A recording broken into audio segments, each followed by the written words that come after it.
For antiwar.com and Chaos Radio 95.9 FM in Austin, Texas, I'm Scott Horton, and this is Anti-War Radio. Where are the weapons of mass destruction? We've been looking for months and we ain't found nothing. Please, Mr. President, tell us something. We knew from the beginning that your ass was bluffing. Where are the weapons of mass destruction? We've been looking for months and we ain't. All right, my friends, welcome back to Anti-War Radio on Radio Chaos 95.9 FM in Austin, Texas. I'm your host, Scott Horton, and introducing our next guest, Richard Forno. He's an information security specialist and runs the website InfoWarrior.org. Welcome to the show, Richard. How you doing? I'm doing great. How are you? I'm well. Thanks for having me. I'm very glad to have you on. I read this very interesting article that you wrote for CNET. I think it was early last week. National ID Card, a Disaster in the Making, that you co-wrote with Bruce Shiner. Correct, yep. And this is about the Real ID. And now it's interesting that in the Republican debate, Ron Paul came out against the National ID Card that some of the other Republican candidates were promoting. And he said he was against having a National ID Card, and they all tried to backpedal. But they were referring to some newfangled anti-immigration card. This Real ID Act is already a done deal, isn't it? Well, Real ID is a done deal on paper. Since the Democrats came into office in January, there's been some hearings and concern over this idea because, as you said, it is a national ID card that the Republicans, and some Democrats, but mostly the GOP, is trying to use immigration as another way to sell it to Congress and the American people. I see. So it's basically just the same program in a different wrapping. I think so, yes. Mm-hmm. And now for young people listening, this is a pretty young audience here on Radio Chaos. You may not know, but I guess I'm an old man at 30, and back in the 1980s, there was this idea that the definition of living in slavery was having to show your papers everywhere you went. People would say that in a German accent, papers, please. This means that you're a slave, that you live in totalitarianism. And it was the idea that Americans would have a national internal passport of any kind was the kind of thing that I believe that when I was a kid would have caused a revolution. Quite possibly, yeah. I mean, I wouldn't call it slavery, but I would definitely say that leads to a police state or a controlling state at the very minimum.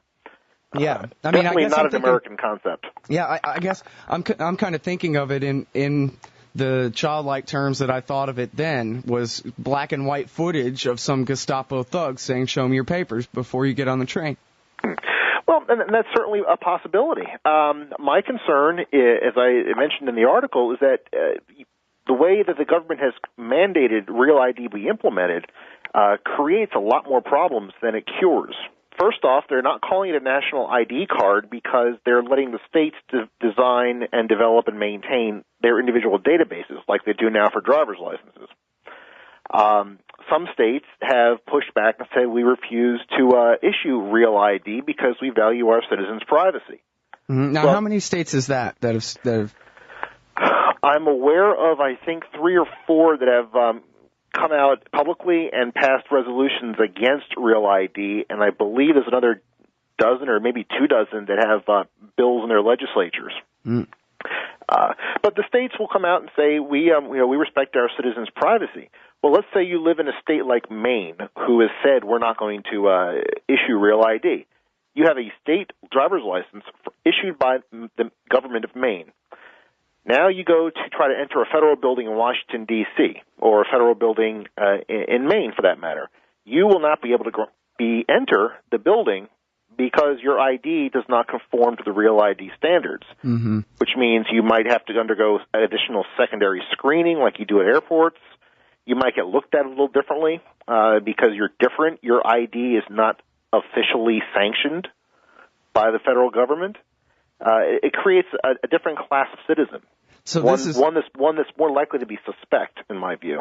Uh-huh. And this is how the national government always does it with highway funds or anything else, right? It's not a federal law that mandates the states absolutely have to do this. Just you don't get any money, you don't get any cooperation, you don't get any funds, you don't get access to a federal building, et cetera. Right. It's forced choice. Right. And that's actually a real problem. I mean, the situation you described where, people have state legislatures that are trying to stick up for their privacy, maybe a little bit of the old forms of the way our government's supposed to work in this country, and yet if they do that, they're basically condemning their citizens to not being able to fully participate in the system. Exactly, and that's the side effect or the beauty of the way this program was rolled out is that the idea will be if a state does that and the citizens encounter resistance trying to use an ID that's not Real ID compliant, they'll be inconvenienced, they'll complain to their government, and the government will come on board. Mm-hmm. So it's a consequence that can turn around to actually, get Real ID further implemented. Mm-hmm. It's a vicious circle. And now, what all are the requirements for these state IDs to live up to the Real ID Act? I have the idea that Texas has been qualified since 1995 or so. We have the magnetic strip on the back. We have to give our thumbprints.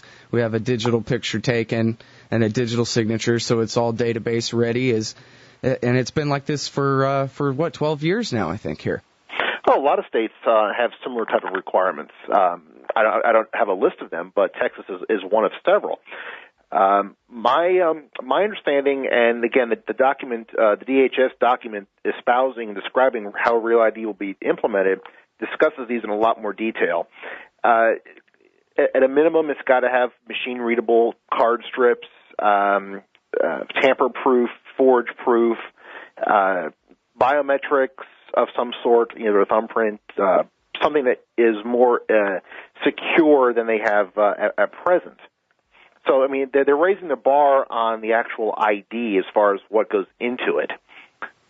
Mm-hmm. And although you point out in your article that all you need to get the federal ID, obviously besides giving up your thumbprint and that kind of thing, is a state ID that says that that's you, and it's still just as easy as it's always been to fake a state ID. Well, right. I mean, one of the key things that we had discussed, Bruce and I had discussed in earlier versions of the article, was the fact that the vulnerability exists where you get a state ID that you could create or craft or forge or what have you, that proves your identity, and the government, the DHS, has essentially said it's too hard for us at the federal level to establish guidelines for proving your residence. So we're going to leave it up to the states to develop their own guidelines as to what will constitute residency, improve someone's residency.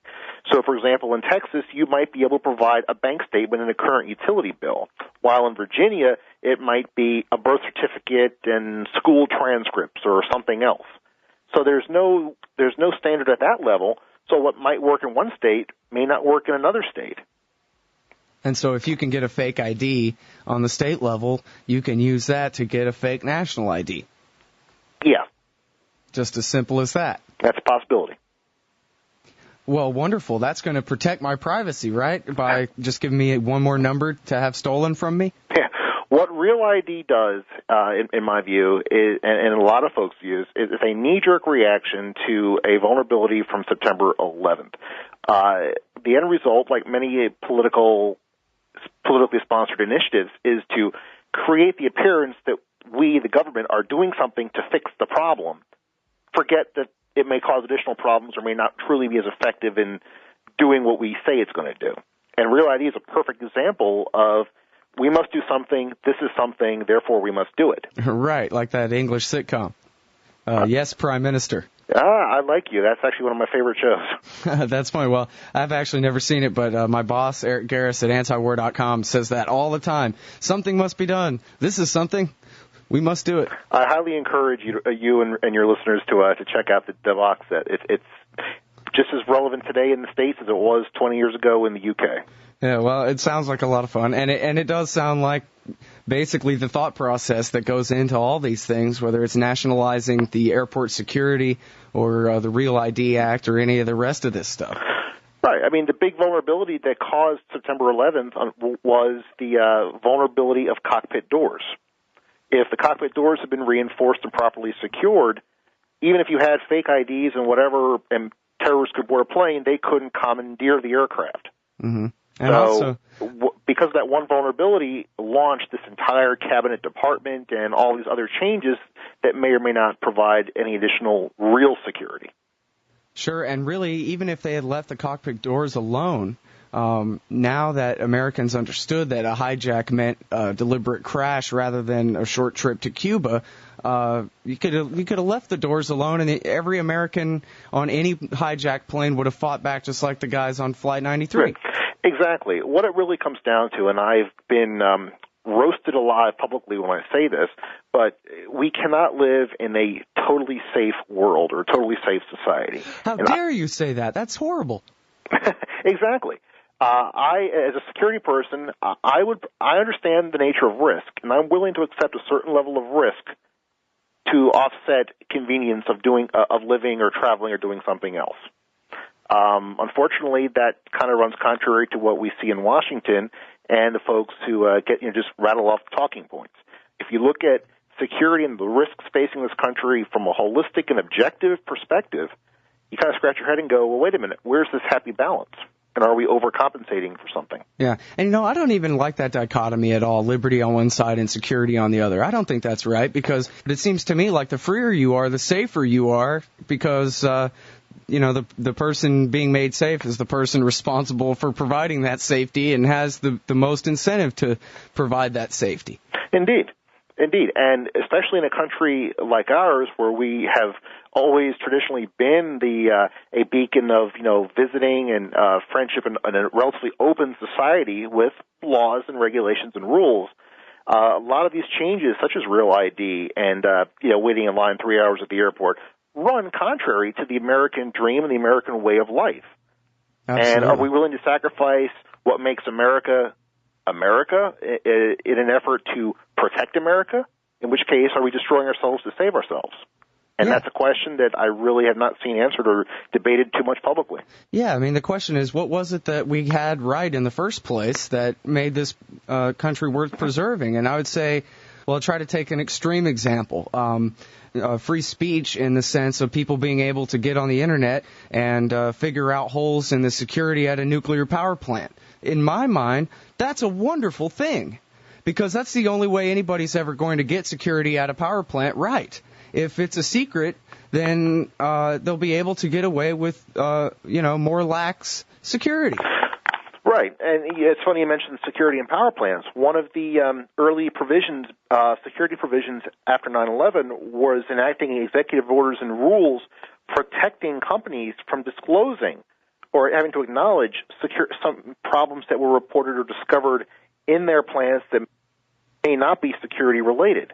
Mm-hmm. So it was some of these rules were done under the guise of security and protecting the homeland, but in reality they benefit who don't have to disclose certain things to the government, or rather the government is obligated to protect that information.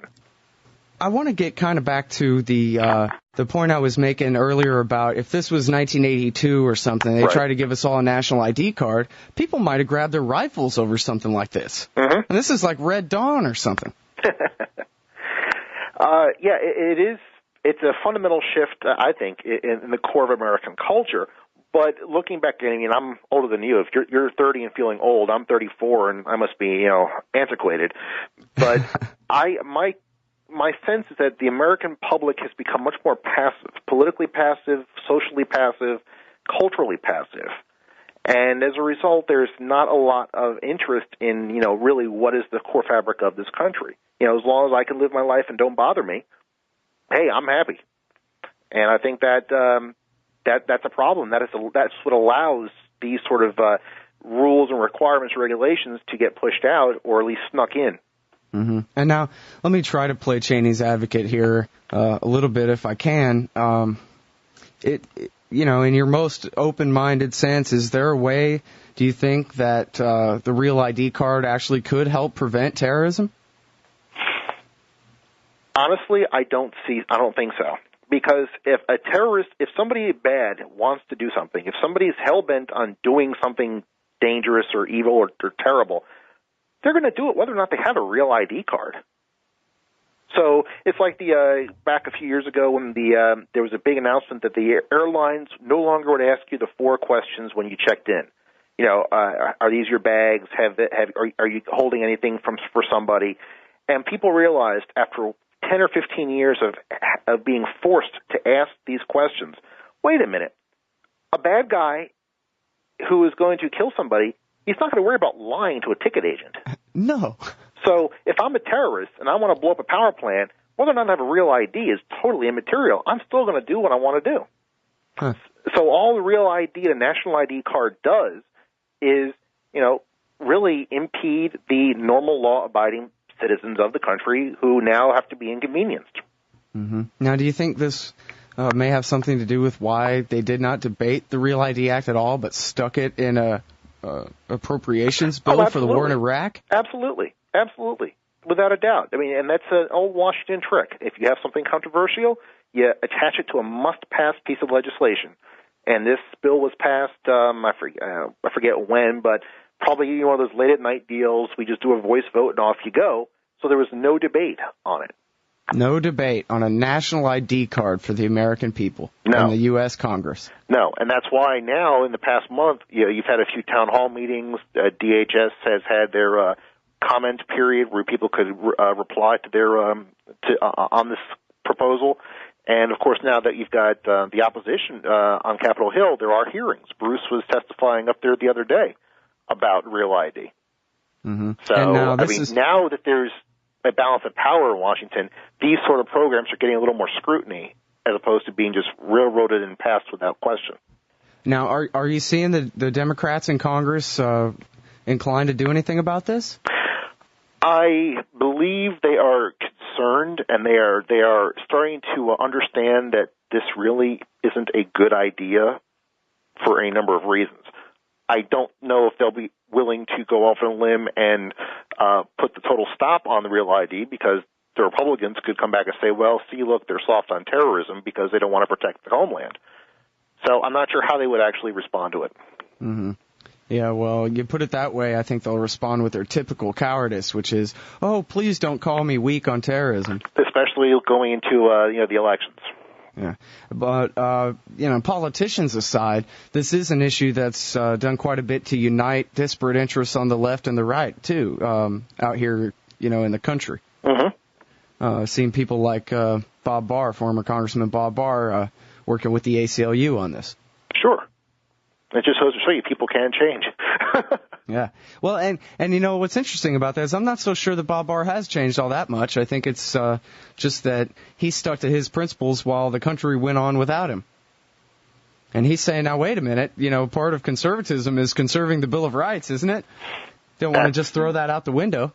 Quite possibly, yeah. I mean, he may not have changed. He may just, have a different interpretation of conservatism than his colleagues here. Yeah. His former colleagues now, yeah. Sure. And that may be very, very much a part of it as well, that he's not in on it. Wow. So, I guess I really don't know, where further to go with this, except maybe, what you see for the future of the fight against the Real ID Act. My hope is that people like you, your listeners, other people of both political parties who are concerned about a national ID system, the issues it raises from a privacy perspective, an identity theft perspective, from a police state perspective, from a inconveniencing in a citizen's perspective, should do what they do best.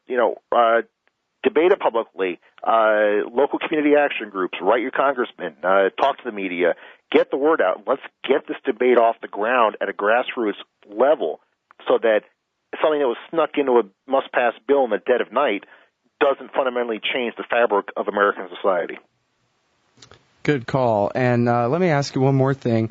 In reading a little bit, and I didn't have, I didn't spend enough time really researching for this show, but I noticed that you've written something about the cyber-terrorism myth. And I was reminded that the White House counterterrorism czar Richard Clarke was demoted to cyber-terrorism chief because of what a terrible threat cyber-terrorism was. So I guess I wonder if you could quickly tell us what cyber-terrorism means and why is it that it's a myth rather than a dangerous threat. Well, first, first off, I do hold Dick Clark in a high degree of esteem. He has done wonders. Well, he's had his shortcomings, but as we all have. But he has preached some words of wisdom in recent years, and I have come to respect him and his insights. Why do I think cyber-terrorism is a myth? Well, there's one big reason. If we're going to call cyber-terrorism because it involves computers, then couldn't we say 9/11 is aeroterrorism because the weapon was an airplane? Right. The shoe bomber, is he now a shoe terrorist? I mean, so cyber-terrorism, or that term, it's a very sensational connotation. And really what it comes down to is making sure that you have systems, if they are deemed critical to your security, a power plant or a water supply or a banking network, if something is deemed critical, you afford it the protection that is needed by the very fact that you said it's critical to my company or our country. And if you don't do that, then you reap what you sow, and it's nobody's fault but your own if you get hacked or whatever happens to your networks. Mm-hmm. But so you don't think this is a threat in any sense that Osama bin Laden gets his 10 best computer geniuses together and they decide to hack the Pentagon and hack the big banks and destroy their computer systems or something? No. In fact, I made a joke a few years ago when we found a laptop in Afghanistan that had maps of the Brooklyn Bridge and some other landmarks in New York, and New York City went on high alert when that news came out. Well, my joke was that's about as cyber-terrorism as you're going to get from Al-Qaeda. Uh-huh, yeah. Just leaving a few maps on a CD somewhere, that's enough to scare us, so therefore it's terrorizing us. Yeah, which really begs the question of whose fault that was, whether the terror is really just within us. I mean, especially in that case where the only reason we know about that laptop is because they burned the best Al-Qaeda informant they had ever flipped, who was bringing all the Al-Qaeda guys into Karachi to get arrested. And but they had to make John Kerry look weak in the middle of the Democrat convention, so that was more important. Yeah, I mean, if you want a clear-cut example of politicizing a war or politicizing security issues, both sides over the past several years are a prime example of it. And the results are scary, and the results lead to such things like Real ID or long lines at the airports and keeping documents secret, things like that. Mm-hmm. Well, it's been 6 years. Maybe now finally we've actually kind of crossed that point and taken our deep breath. And if we can't roll this stuff back, at least perhaps we can mount sustained efforts to stop the next versions of them as they come down the pipe. Yeah, I mean, quite frankly, I breathed a sigh of relief in November and then again in January when the Democrats took both houses of Congress. Not that I'm a huge Democrat fan, but at least it meant that we would see more debate and things could slow down and be discussed more openly here. There was accountability and there was balance being restored inside the Beltway. Mm-hmm. And I think that's a really good first step. Yeah. Well, balance is one thing. I'm gonna wait on accountability. Yes, I agree. All right. Well, hey, this has been very interesting. Tell me, besides InfoWarrior.org, which is your website, where else can people read what you write? Well, they can pretty much see my writings there. They can Google me. I've got a ton of articles on my website, links to my books, and that's probably the best portal you're going to find for me. Okay, and this gig at CNET, is that a regular thing? No, every now and then if I have a really good commentary, I'll submit it. If they want to run it, they'll run it. If not, I'll just post it on my website. Okay, great. Well, I really appreciate it. Everybody, Richard Forno, he's an information security specialist. His website, InfoWarrior.org. Thanks. Thank you. This is Anti-War Radio on Chaos 95.9 in Austin, Texas.